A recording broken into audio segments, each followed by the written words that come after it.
Welcome back to Reading Bear. Today, we will take a look at some new revenge stories. And if you enjoyed my content, please don't forget to subscribe to my channel and post some bear emojis in the comments. Let's go! The first one is titled, Get Out of the Dog Park. Our dog park is like a high school cafeteria. Cliques, lies, and manipulation. We have two giant breed dogs. They play well with others. A woman with a smaller dog was coming into the park. She said to my wife, "Can you keep your dog away from mine? Mine bites." She was trying to get our giant breed to stay away from her small dog. She could have just asked, or separated her dog in a different, available, fenced area. Or, she could have done nothing, because our dogs weren't even bothering her dog. Now, my wife and I are familiar with this woman and her clique. They try to pretend there are certain times at the park for certain sized dog and they outright lie about it even though they know full well it's not true and the city has knocked down their request for special times. But since she was being manipulative, my wife responded, "If your dog bites, it can't be in the park." They lady started to deny that her dog bites, but my wife stuck to it and said, "You said your dog bites. Dogs that bites are not allowed in the park. Ever." And she even showed the lady the posted rules and insisted that the lady leave with her dog. It was hilarious. The lady ended up burning herself with a lie, and now she can't be in the dog park if my wife is there. I love my wife so much. The next one is titled, Caught Managers Stealing, Got a Hefty Raise. This happened a few years ago. When I was 16, I got my first job working for a franchise-owned pizza place. I worked there until I was 24. When I was 19, I received the shift leader and got a 0.30 raise. Our store was pretty slow and we only had a handful of employees there, so I understood. One day the franchise owner comes in when I'm running my shift to tell me I would be getting a new manager. The franchise owner gave me his personal number and said if I needed anything, to call him if the new manager had any problems. So the next day I'm working my 10 a.m. to 12 a.m. shift and the new manager comes in. We'll call him Stan. We talk a little more and he asks why there isn't an assistant manager. I let him know we probably don't make enough to pay an assistant manager. He said he would worry about that and he left. I jumped to the conclusion that he was going to make me the assistant. Wrong. I closed that night and had to come in at 4 p.m. the next day. When I did, Stan was there with a girl I've never seen before wearing one of our uniforms. He said it was his roommate, Wendy. She had never worked for a pizza place before but she just lost her job. He hired her as the assistant manager and completely changed my schedule and severely cut my hours. Oh, and guess who had to train her? Yep. Before Stan and Kelly I worked 10A to 12A 4 days a week, then 4 to close on 2 other days. Now I just had 4P to 12A 5 days a week. No more overtime.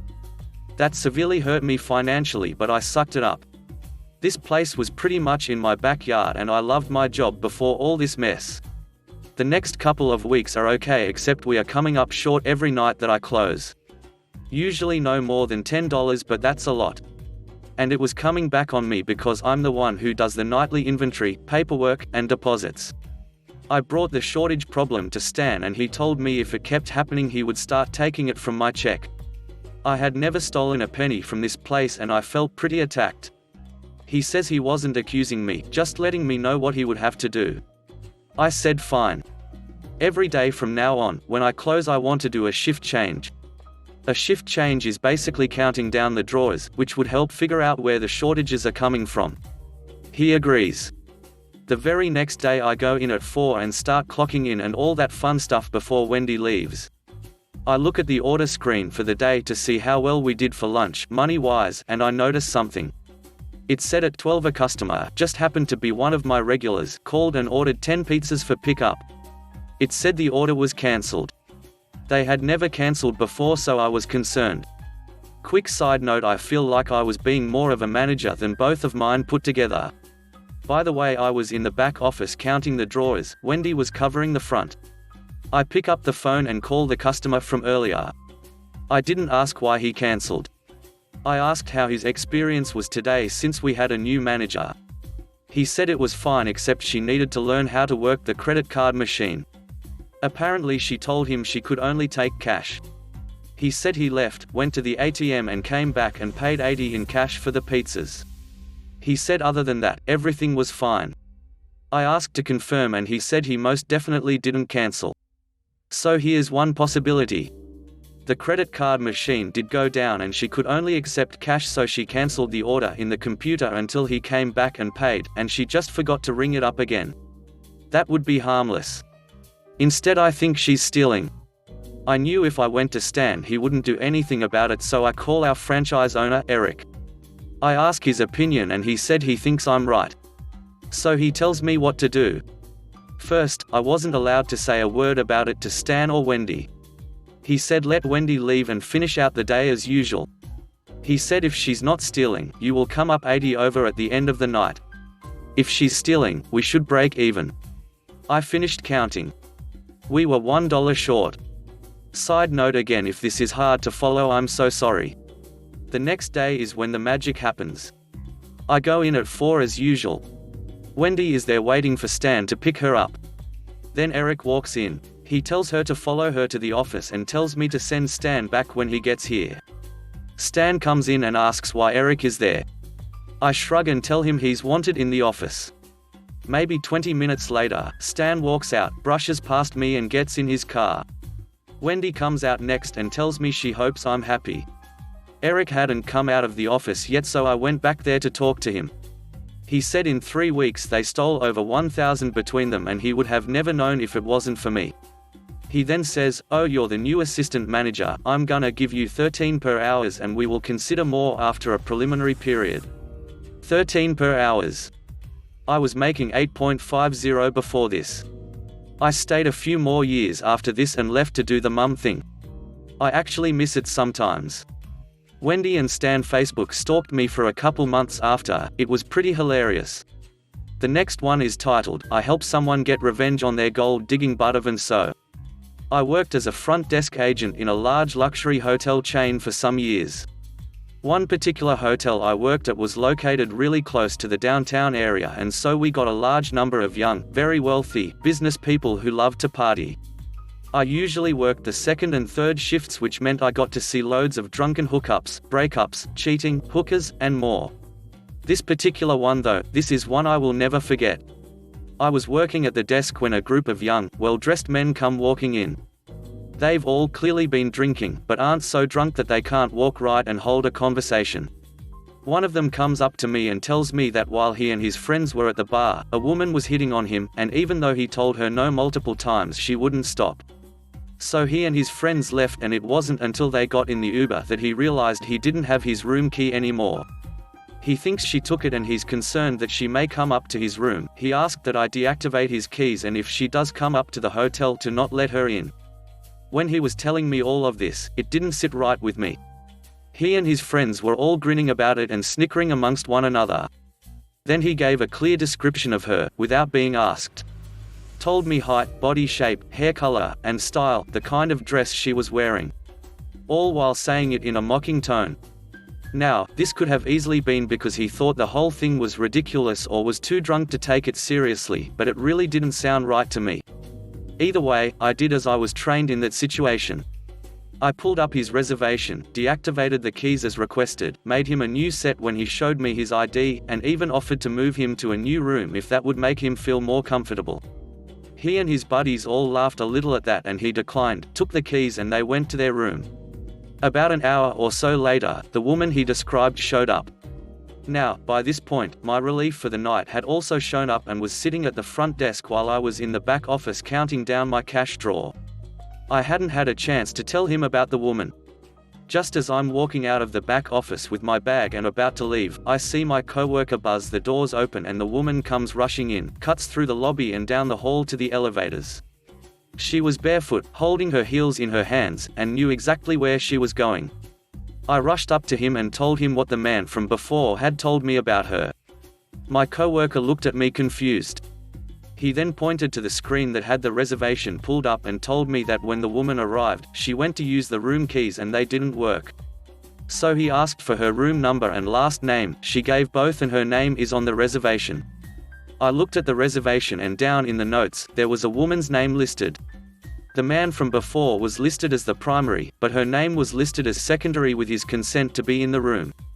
I was confused. I thought maybe she wasn't the same woman he was talking about. But, to be on the safe side, I called the man in his room and told him the situation and that we allowed a woman, fitting that description he gave, to enter the building because she confirmed her name was on the room. He laughed, said he forgot her name was on the room and asked that I remove it. I was now super confused. I asked to make sure, sir, just to be clear, the woman you met at the bar tonight was with you at check-in hours ago and was allowed keys then, but now she is not? Him, laughs to all his friends in the room, or, guys, I confused the poor girl. Gets back on the phone with me, yeah sweetheart, she's banned from the room. Don't worry about the other details, just take her name off. Me. I see. Then, if she isn't going to be on the room anymore, would you like us to call the police and have her removed from the property? Him, ha ha ha, whoa. That's too far there. Don't worry, she'll get the hint soon enough. We ended the call there and I got really suspicious of this. I told my coworker to not do anything and that I was going to stick around for a bit to see if anything happened. A short time later the woman came off the elevator, pouring tears, sobbing while on the phone with someone. She sat down in our lobby and my coworker and I tried to look busy while eavesdropping hard on her phone call. She was sobbing on the phone to her mum and sister. From what she told them, she was invited out to spend the week with her boyfriend meeting all of his old college buddies. This being their first night, they all met up for dinner and drinks. After a bit, she went to the restroom and when she came back she caught her boyfriend hitting on another woman. His friends all bet that he wouldn't do it. When she confronted him upset, he called her a bunch of names and humiliated her in front of his friends and the entire bar. All of his friends joined in on mocking her and he threw in her face that she was nothing without him and dumped her right there. He and his friends then took an Uber back and left her stranded at the bar with no money and no way back.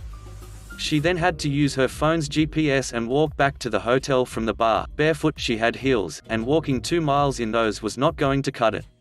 She was asking her mum and sister for help as he wouldn't let her in the room to get her luggage or her wallet. My heart broke.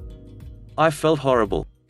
I helped this guy treat this poor woman like crap and now he and all his friends were up there laughing at her while she's sitting in our lobby sobbing and with nothing.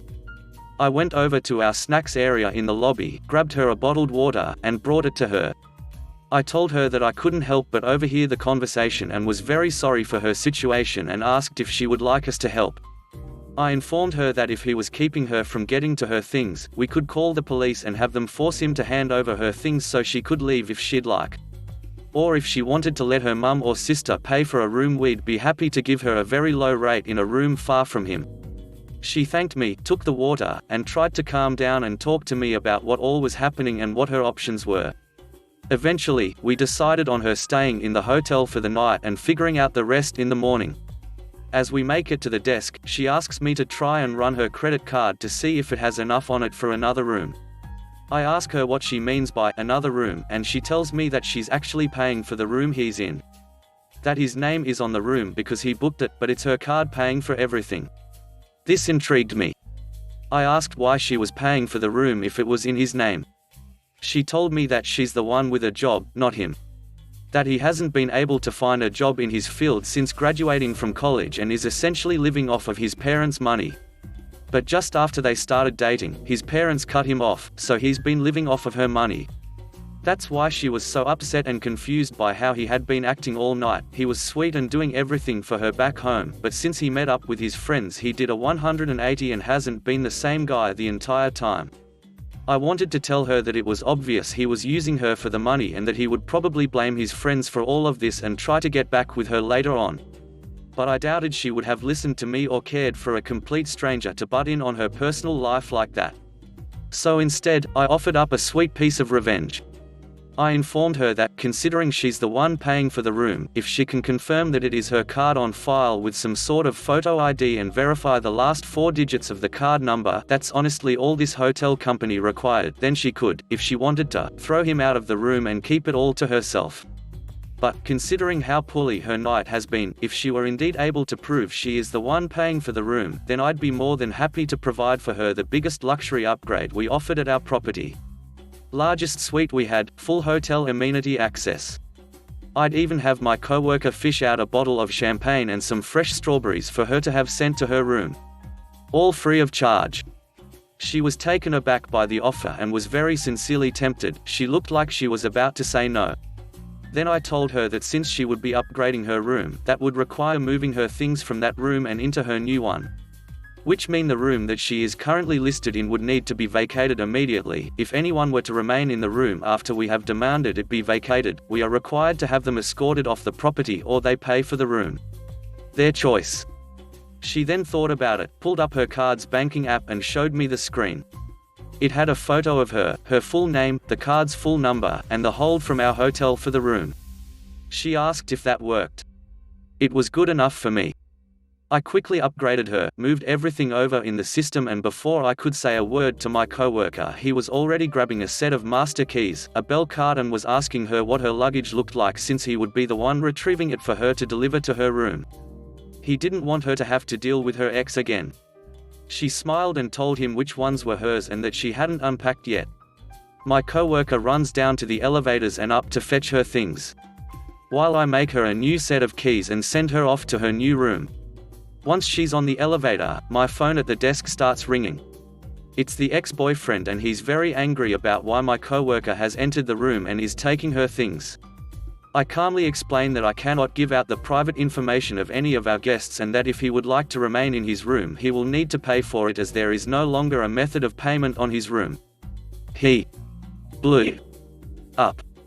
He's making a ton of demands and at the same time yelling at my coworker to stop what he's doing, but it's obvious from the way he's yelling at him that my coworker isn't listening to him.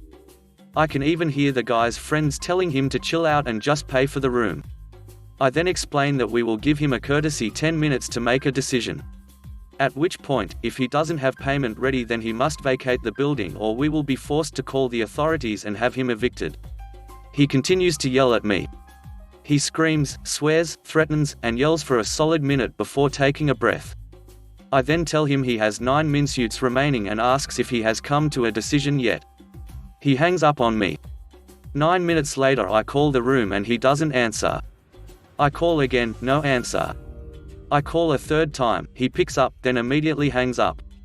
I call the police and tell them what's going on and they said they're on their way. The officers arrive, I tell them what's going on, we go up to the room together and the man and his friends are all white as ghosts when they see the cops. The cops explain to the ex-boyfriend and his friends that they're being evicted.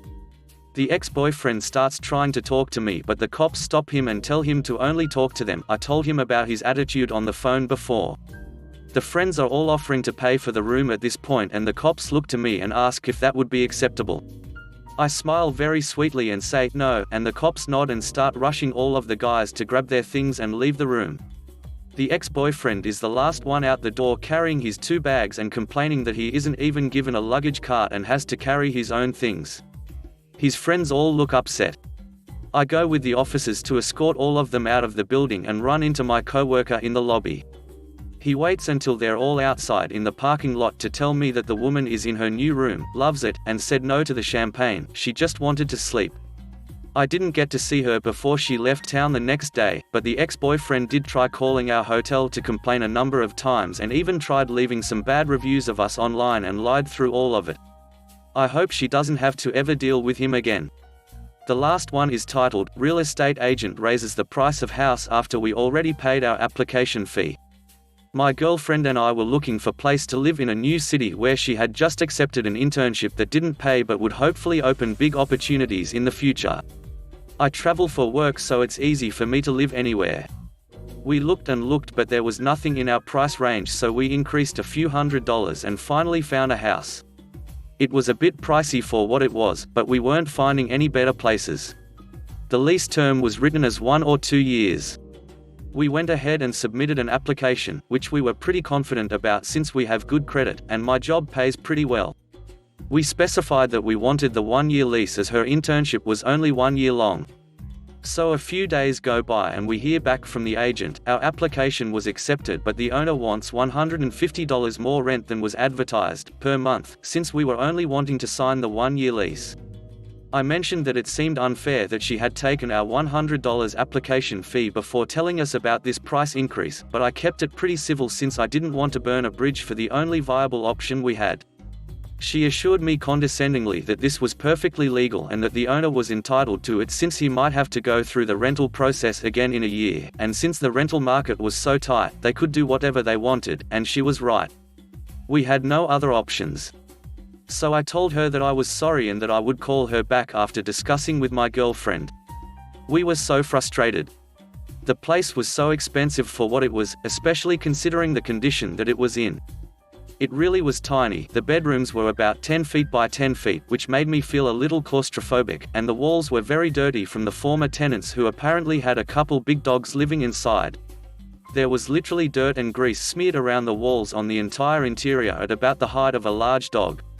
The yard was overgrown and trashed, but the lease stated that tenant would be responsible for all landscaping and even specified that we had to keep the lawn in good condition. The lawn was about 2 foot high, completely dead weeds. All of this we convinced ourselves that we could deal with: scrub the walls and paint, get a lawnmower off Craigslist and pony up the water bill for resurrecting the lawn. Be minimalistic with our possessions. Hopefully the new paint would take care of the lingering dog smell.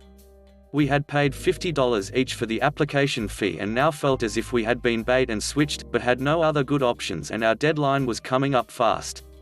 My girlfriend was crying and we both felt like homeless misfits that were terrible at life. I couldn't sleep in our hotel that night, but when I pulled up my bookmarked Craigslist housing searches, I saw something new. A place that looked nice, and was about $500 cheaper than the house. Actually inside our original price range. I cautioned myself that it was probably a scam, but sent an email anyways, and in the morning got a phone call from a nice old man. I set up an appointment and it was great, spacious, clean, and much cheaper. The landlord liked us and we signed a lease the same day. We felt so lucky and happy. We were still angry about the other house. The agent had taken our $100 and raised the price on us, probably because she knew how tight the rental market was in the area and that we may not have other options. It had been just 1 day since she informed us about the $150 monthly price increase. I typed an angry email about how we were bait and switched, etc., but knew that it probably wouldn't get us our $100 back and that they would probably barely even read it. I asked my girlfriend if I should send it. She then came up with a brilliant plan for revenge: do nothing. First I deleted the email without sending it, and we moved into our new place. A few days went by and I got a text message from the agent of the other house asking if we were still interested. I replied that we were still very interested and that we had gone on a trip but would be back in a week or so and would meet up to sign the lease then. She replied that since we were well qualified that would be fine as long as we were sure we wanted the place. So we started settling into our new place and enjoying ourselves. About 10 days later I received a call from the agent who seemed to have forgotten about us until then, and she was frantic about getting the lease signed. I made up excuses: my girlfriend was very ill. We need a few more days. We are still 100% interested, and I will call her on Monday to set up a meeting. On Monday I typed up an email: sorry, but we decided not to move in after all. Thanks anyways. My girlfriend and I smiled nervously together as we shot the email off. The phone rang almost immediately. It was the agent. I exchanged glances with my girlfriend and answered it, putting her on speakerphone. She was very upset that she hadn't shown her place for over 2 weeks and that her well-qualified tenants were dropping out. She pleaded with me to reconsider. What if I dropped the price back to the original price in the ad? She asked with desperation heavy in her voice. I pretended to think about it. I looked over at my girlfriend and she was silently laughing and hiding her face in her arms, overcome with emotion. I could feel the tension on the line as the agent hung on my next words. Yeah, sorry, no. I cheerfully declined. The agent was distraught. I hung up. My girlfriend's plan had worked perfectly. We felt avenged. Next time maybe she'll think twice before bait and switching. Thanks for listening.